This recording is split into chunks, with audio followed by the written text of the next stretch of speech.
E aí, galera, tranquilo? Professor Luiz Carlos aqui de Física. Vamos dar continuidade ao nosso curso, né? De Mecânica, falando de Estática. Então, falou em Estática, falou em parado, né? Falou em repouso. Então, o que é que eu faço para manter um corpo estático? São duas as condições para que eu mantenha ele em repouso. Duas. Então, a primeira condição, a força resultante tem que ser igual a zero. Isto é, se eu fizer força que olha para cima igual a força que olha para baixo, e se eu fizer força que olha para a direita igual a força que olha para a esquerda, eu já estou impondo que ele não translade. Então, essa é a condição para que ele não sofra translação, não sofra deslocamento, tá bom? Então, com isso aqui, ele não vai transladar. Ele não vai sair do lugar. O que, aliás, gente, isso aqui pertence à primeira lei de Newton, né? Que fala dessa imposição de equilíbrio ao corpo, né?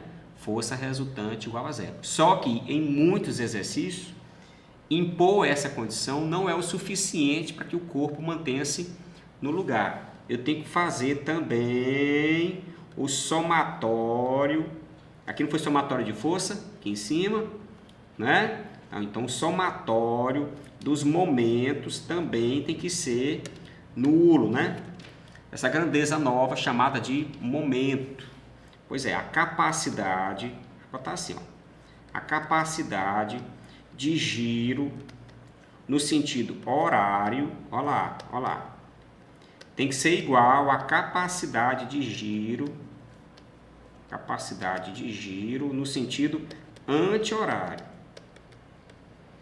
Pois enfim, essa grandeza nova aí, que estuda a capacidade de giro de uma força, ela é chamada de momento ou torque. Ó, que termo massa, né? Então, essa grandeza, momento ou torque, ela analisa a capacidade que uma força tem em girar a estrutura, em girar o corpo. E o cálculo dela parece muito com o cálculo de trabalho.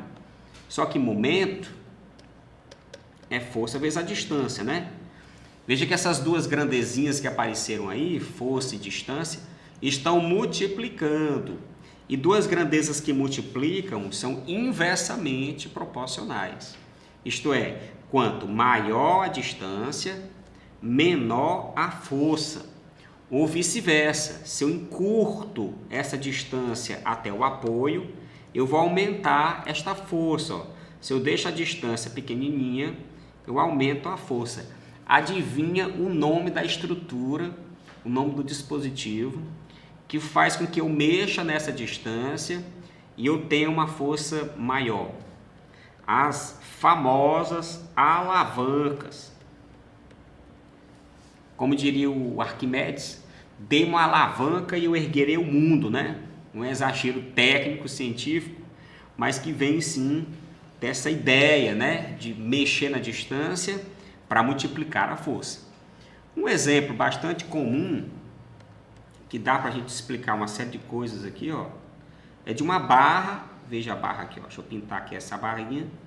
É uma barra e essa barra ela está apoiada, está nesse apoio aqui. Então a barra ela tem mobilidade, ela pode girar em torno do apoio. Ou ela gira no sentido horário, ou ela gira no sentido anti-horário, tá certo? Então o apoio é a referência de giro, horário ou anti-horário. Beleza. Agora eu vou desenhar aqui duas forças que elas não têm capacidade de giro. Elas são grandes, são fortes, como o nome sugere, mas elas não têm capacidade de giro. Ó. Então, a força F1 e a força F2, elas não têm capacidade de girar a barra. Por um motivo simples. O momento é força vezes distância. É a distância entre a linha de ação desta força e o apoio. A linha de ação, gente, é esta reta que contém a força. Ó. Então, como tu nota, quando eu passar a reta que contém a força, essa reta que contém a força, ela está passando pelo apoio. Se passa pelo apoio, não tem distância. Se não tem distância, não tem momento. Se não tem momento, ela não tem capacidade de giro. Então, tanto o momento da força F1 quanto o momento da força F2 é tudo zero. Então, não esquece, hein? Sempre que você perceber que tem uma força que está passando pelo apoio diretamente ou em linha de ação, cancela o momento daquela força, tá? Por mais forças fofas, por mais forças que façam 90 graus com a barra, como a força F3, ou como a força F4, ó, que faz 90 graus com a barra, porque a distância que você está vendo aqui, o D3 ou o D4, fazem parte do cálculo do momento dessas forças. Então, o momento da força F3 é a força F3 vezes a distância.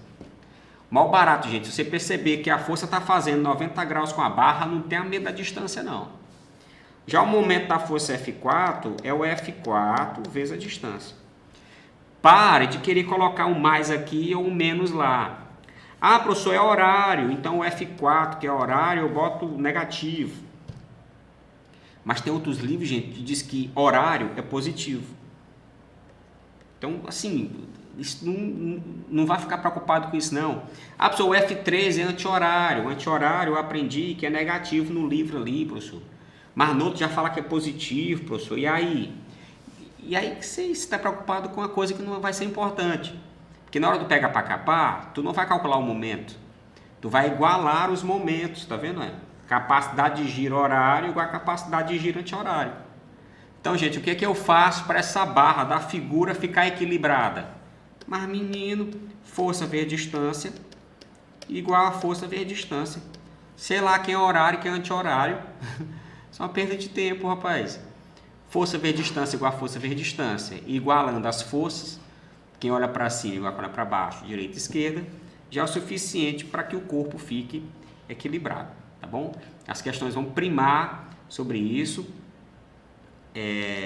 sobre essas condições, né, de equilíbrio, tanto o equilíbrio de translação como de rotação, que é esse de momento, tá bom? Mas é isso, até a próxima e espero que a gente faça bastante exercício aí, tá bom? Valeu!